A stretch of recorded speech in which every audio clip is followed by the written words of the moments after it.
Hello there. This is Panzer J. Patton coming to you from the tower here in Loves Park, Illinois. I had to put my gaming table on hold for a little bit for some different reasons, but so we decided to play a game, me and my buddy. He's the Axis, I'm the Allies. And I just thought I'd go over the game and a little bit of strategy we've been trying to employ. So we'll start here in the Pacific. So as you can see, America hasn't done a whole lot in the Pacific. This is actually, this here is war-torn task marker. It's hard to see. They're so awesome. But they're hard to see when you have them sitting on the map like that. So Japan's got a big fleet. They brought that fleet down to this area here. America had come in here and taken the Caroline Islands, and he pretty much went in there and kicked butt and wiped me out for the most part. But I retaliated by bringing in 6 American fighters, and then I followed that up with 6 Anzac fighters. So now his fleet is sitting at the Philippines, so at the beginning of the next turn, since he owns the Philippines, he'll be able to repair all his ships. He's now the Money Islands. He originally came down and got, and he had those for a couple rounds, so he was making some pretty good jack at that point. All right, now on to China. China. Let me see if I can zoom this in a little bit.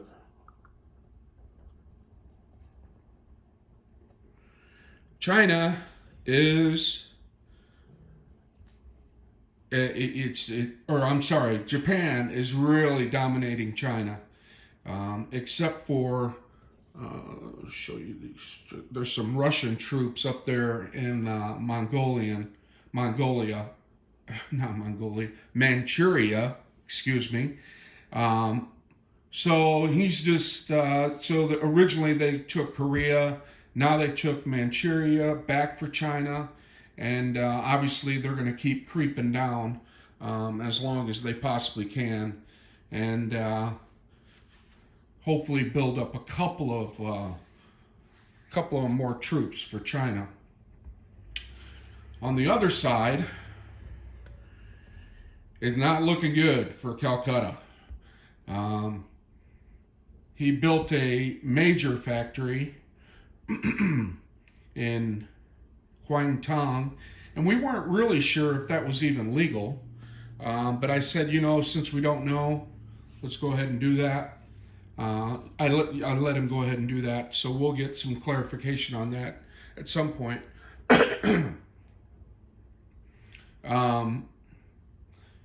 So anyway, so Calcutta's got like 13 troops and 1 tank. There wasn't very much income for a long time, and what little income we have is about to go away on Japan's next turn. So in the Pacific, it's not looking real great. Now at this point, Anzac is actually a little bit more powerful than the British in the Pacific. Anzac's pulling about they're at 22 because they have 3 of the Money Islands, and with that and their 10 bonus for having all their original territories and the outer perimeter, they get another 10. So their last collect income phase, they collected 32, which I don't know if I've ever done that with Anzac. So Anzac's doing pretty well. And at some point, I know Japan's probably going to turn on Anzac, so we'll have to see how that goes. The real war, actually, is taking place in Europe. So let me show you what's going on here. So the U.S., instead of focusing on Japan, which they may have to turn some attention to, they have been focused on helping Russia. Russia was on the verge, I mean literally on the verge, maybe a turn or 2 turns at the most from going down to Germany. It's been a German onslaught. Well, as soon as turn 4 happened, the Americans came over. So right now, you see that task force marker. America has troops in Yugoslavia, and then Britain actually has troops in Albania, Greece, and I can't remember the name of that other one. Let's see if I can see it. It is Bulgaria. Yeah, Bulgaria. So right now, Germany, I know on their next turn is going to have to focus some attention there. And so I'll have the option of bringing in more troops, which I already have kind of staged in Gibraltar. And I have improved transport, so I can haul 3 things. So America's just going to start shuffling troops and tanks and, artillery this way. And so right now the idea is to distract Germany, maybe even weaken Germany to some degree. The next turn, I can say this because my buddy, he's not on the internet. The next turn, we're actually going to take a transport from England and load it up. He has no troops in Norway. We're going to drop that off. He'll lose 3 there. The troops in Gibraltar are going to go 1, 2, 3, which is 104, 110 to 112, and we're going to attack Western Germany, which only has, I think it's 2, 3, 4, 5 guys in it at this point.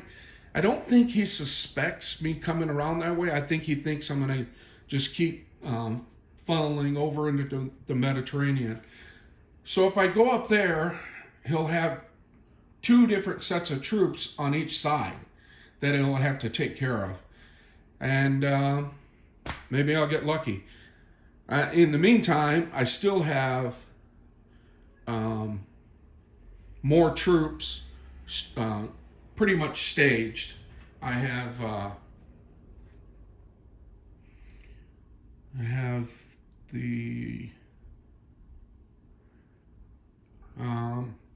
I have a major factory in Egypt, and this next turn I'm buying an air base.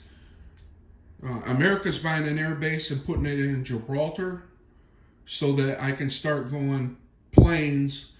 I can buy, fly to Gibraltar, fly to Egypt, or I haven't decided yet if I want to put that air base in Egypt or in Greece. He has no transports. He has no way to get across the Mediterranean, so it's almost safer to build it in Egypt, but that costs me a couple moves if I'm going to start attacking Russia's troops that are pushing on, or I'm sorry, German troops pushing on Russia. So I haven't quite decided that. I'm going to see where he goes this time with Russia and then make the decision on where I build that air base. It'll either be in Greece or in Egypt. All right, so that's pretty much what's going on. There's no threat on America. let me show you this fleet for the task marker. There's a task marker between Italy and Greece for America. And that task marker is this stuff right here, which is, you know, it's two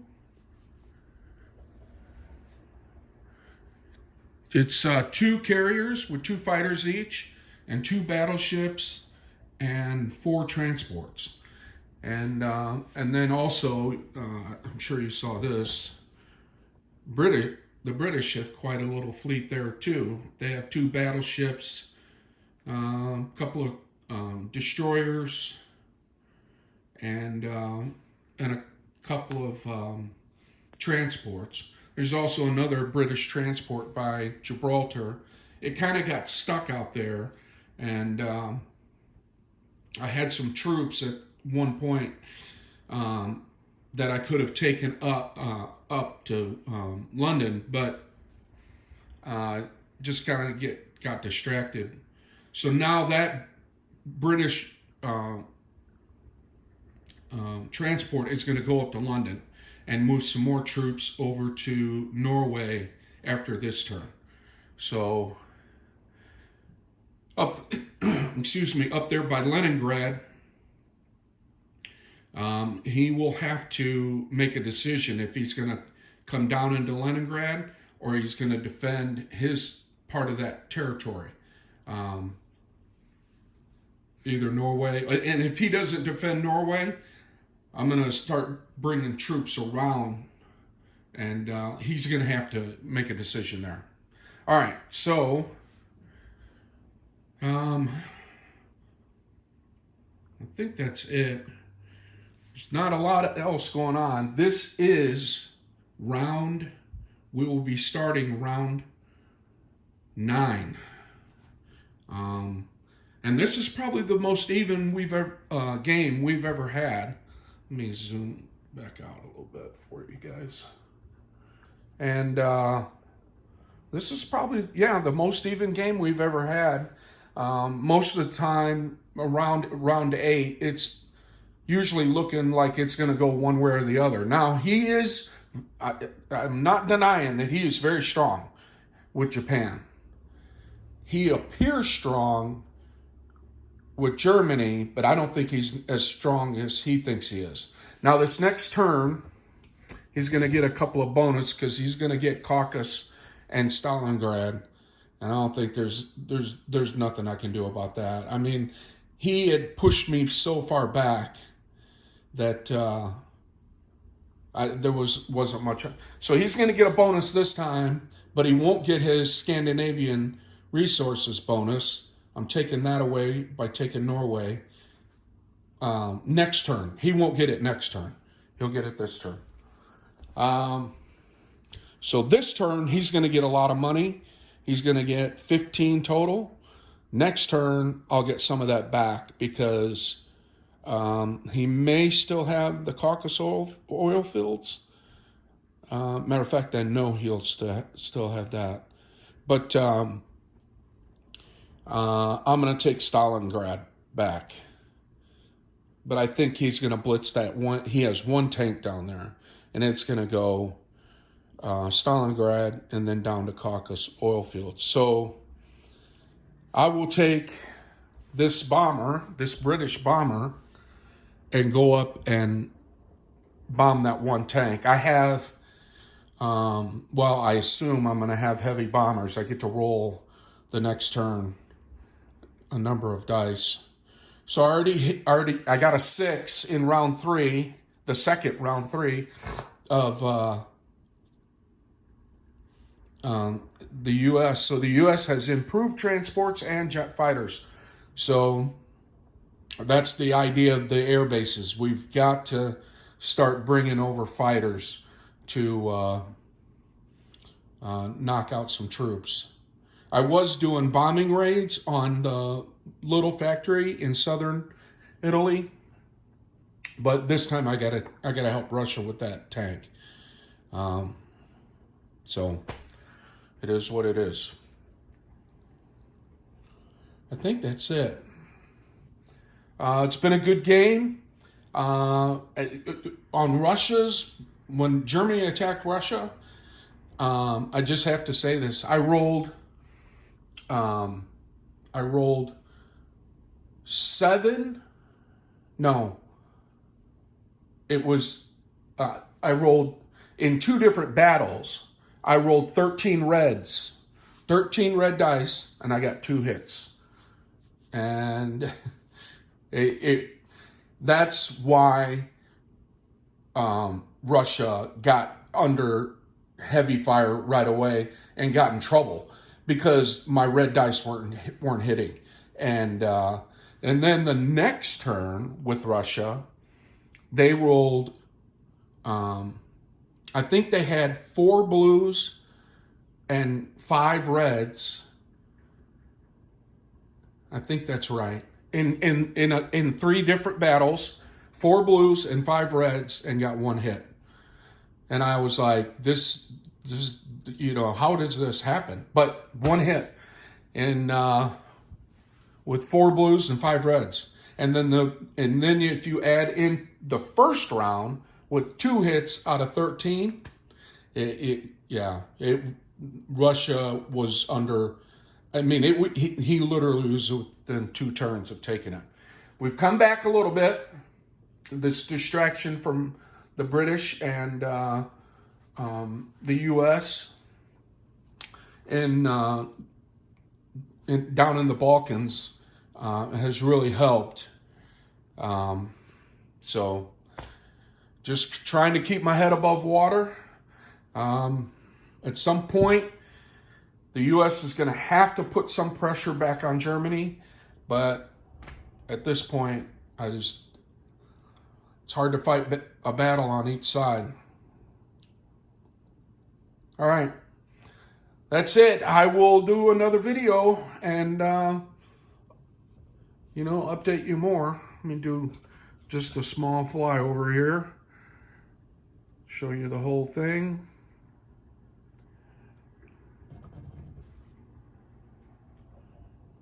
It's, but we love the game. We're pretty crazy about it. My buddy works Saturdays and Sundays, so we play during the week more than anything. We did play a round last night when he got off work, and we played a round Saturday night when he got off work. So, but we could only play 1 round because, he had already worked, and, we can't play today. We're both busy. And but we are going to play tomorrow, and I'm hoping we have some sort of conclusion tomorrow. We'll see what happens. All right, this is Panzer J. Patton signing out. I forgot to mention our house rules. We have 2 basic sets, 2 basic rules. The first rule is, our transports, when attacked, can defend at 1. I know it kind of changes the game. Matter of fact, a lot of the strategies on AxisAndAllies.com, you got to really consider that those transports get to roll a black die. Well, if you're using Grasshopper's dice, a black die. And it does add a little element to it. He and I are kind of stuck in the classic idea that transports could defend. Now, all transports back during that time, military transports, did have deck guns. So to say that they couldn't defend at all, excuse me, I'm not sure if I'm more in Dirk Kienzler's idea that they can defend a little bit. They do not attack. They have no attack value, and you can't even bring them into a battle to accept hits. That we don't allow that either. The other house rule we have, excuse me. The other house rule we have is we use technology. I'm going to pause this. The other house rule we have is we use Sire Blood's blood bath research and development. And as you can see, the U.S. has two. Russia has heavy tanks. The U.S. has improved transports and jet fighters. And the UK is going for their second one. They have jet fighters, and the second one's going to be heavy bombers. And ergo, that's why I'm building another airfield, is to take advantage of that technology. This Sansac one. Ooh. Well, can't get it there. All right. Germany has heavy tanks, and Japan has super transports or super carriers. And if I were a guessing man, he's going to go with jet fighters for Germany and jet fighters for Japan. I'm guessing, because obviously he doesn't have to divulge that. I've got Germany or Japan back down to 32, it looks like, and Germany will be down a little bit more, because I'm going to start taking a little bit away from him here and there. So hopefully we'll get Germany down a little bit too. Russia is keeping its head above water. I mean, still collecting 31, but they are down to very few units. And you see there, put it more in view, in center view. It's